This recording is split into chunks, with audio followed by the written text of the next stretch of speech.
Les appels d'offres au Cameroun, qu'est-ce que ça représente exactement pour les entrepreneurs qui, comme moi, n'ont pas forcément un grand réseau, ne connaissent pas quelqu'un derrière quelqu'un pour faire ci. Qu'est-ce que ça représente vraiment, les appels d'offres? Bref, là tout de suite, la Sonara vient de déclarer un marché ouvert pour un total de 6,5 milliards de francs CFA. Sur les années 2026 à 2029, ils veulent souscrire à un package de plusieurs assurances et cherchent donc les acteurs, les compagnies, mais aussi les intermédiaires avec lesquels ils pourront travailler. Et comme je disais encore, constatez avec moi à quel point cette information ne m'intéresse même pas un peu avec Imitenture. Pourquoi? Tout simplement parce que les conditions pour pouvoir bénéficier de ces appels d'offres, pour pouvoir même candidater et ainsi de suite, peuvent sur le papier sembler simples ou compliqués, mais de façon réaliste, ce qu'il y a comme démarche à fournir, ce qu'il y a comme effort à mettre sur pied, personne n'a rencontré ou quoi.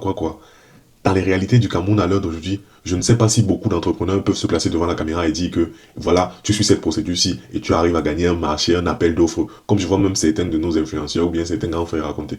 Les réalités sont souvent plus compliquées que ça. Et donc, pour nous, chez Kemi Show, c'est plus simple de chercher des petites et moyennes entreprises comme nous et de travailler avec eux d'égal en égal à la même hauteur. Quand tu essaies de trouver les grands marchés ou quoi que ce soit là, des fois tu peux te retrouver à frapper des portes où tu n'as même pas envie d'entrer. Ce que je veux dire concrètement, c'est que c'est dommage qu'on ait ce genre de réalité.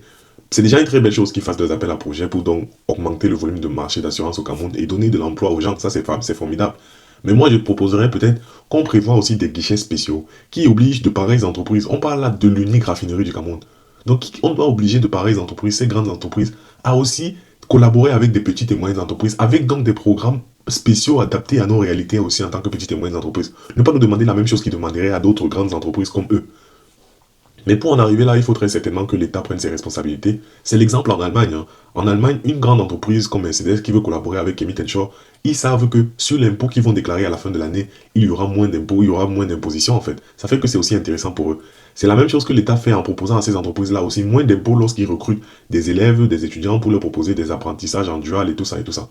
Ce que je veux dire, c'est que peut-être que notre État doit favoriser aussi la collaboration avec les petites et moyennes entreprises et mettre donc des guichets, des encouragements pour motiver les plus grandes structures. Parce que des appels d'offres comme ceci, il y en a tous les jours au Cameroun, mais les petites et moyennes entreprises n'en profitent pas vraiment. Sinon, ce serait peut-être souvent des structures écrans créées par un tel, ou alors les enfants d'un tel. Bref, c'est difficile pour monsieur n'importe qui de vraiment réussir à trouver son créneau. Même comme sur le papier, souvent ça peut sembler très facile. Si je me trompe, dites-moi en commentaire ce que vous en pensez. Mais plus que cela, si vous êtes d'accord avec moi, partagez la vidéo. Peut-être que ça fera bouger les choses. Je vous remercie. Ciao.